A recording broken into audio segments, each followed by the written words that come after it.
This week on The Bachelor, by the numbers, for hometown dates, one shocking departure, and three final women for Joey. Let's recap. Date number 1. Kelsey. Location: New Orleans, Louisiana. Relatives present: Kelsey's dad, Mark, her younger brother, Matthew, and her older sister, Taylor.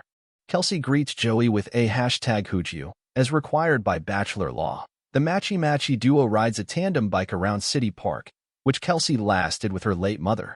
I woke up a couple times last night. I felt like she was there, says Kelsey of her mom. I wish that she could meet Joey. As she's filming her confessional, Kelsey sees a butterfly, which makes her feel like her mother is visiting her. It is difficult, she adds, her voice cracking. Oh, man, we're not even 10 minutes into the episode. Am I seriously already tearing up? Damn the show, tourist moment achieved. Now, it's time to meet Kelsey's family.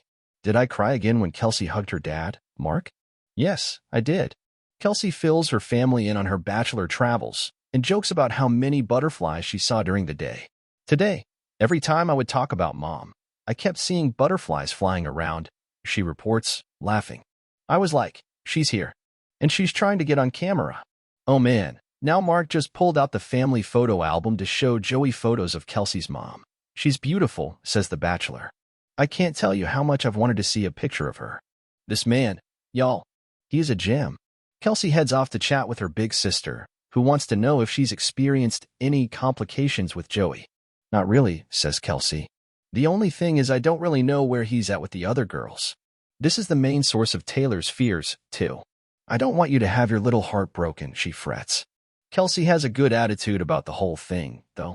If it's not me, she says, at least I know that I really tried and I put myself out there. If my admittedly cursory internet research is correct, this handsome man is 72 years old. And unless we're missing something, he's single. ABC must cast him on the Golden Bachelorette, right? Or maybe he can be the next Golden Bachelor.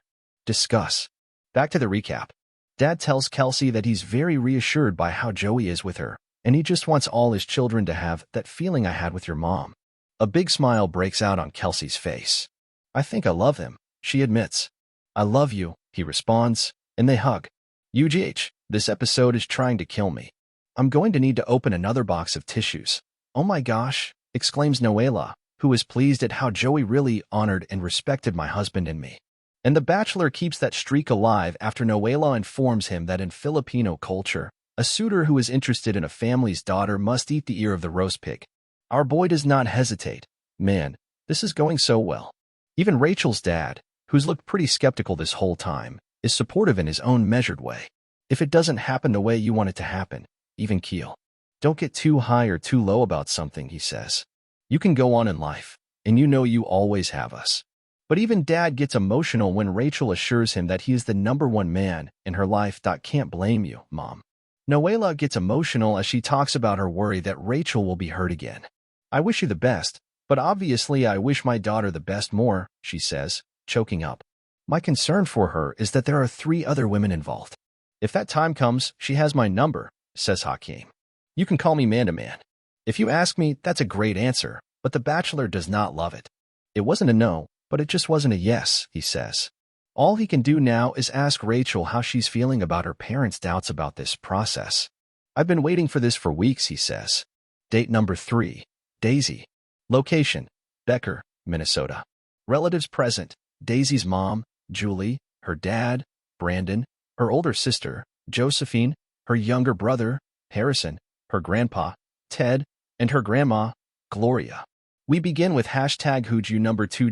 And yes, we do appear to be on the Christmas tree farm where Daisy grew up, now called the B&J Evergreen Tree Farm. Though they filmed the date in October of last year, Joey and Daisy take a ride through the farm in a wagon festooned with Christmas decorations and driven by a man in a Santa hat. Indeed, the whole place is decked out in boughs of holly, and Mr. and Mrs. Claus are even in attendance. Having stated her case, Maria heads back to the potential wife lineup. What was that about? Rachel asks her. I don't know, Maria whispers back. Rachel, bless her, is so over Maria's antics and she's no longer trying to hide it. You don't know. She shoots back. You don't know, but you asked him to talk? A flustered Maria says it's something she had to do in the moment and apologizes. Well, time for the rose ceremony roll call. Our final three women are Daisy, Kelsey, and Rachel.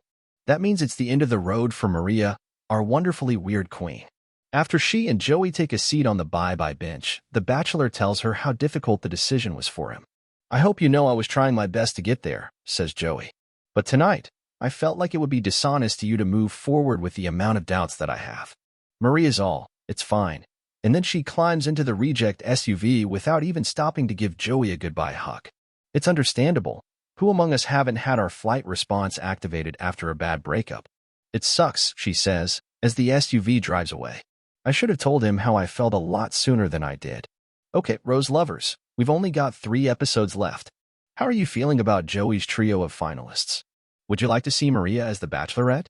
And who do you think leaves Joey the "we need to talk" note shown in the preview?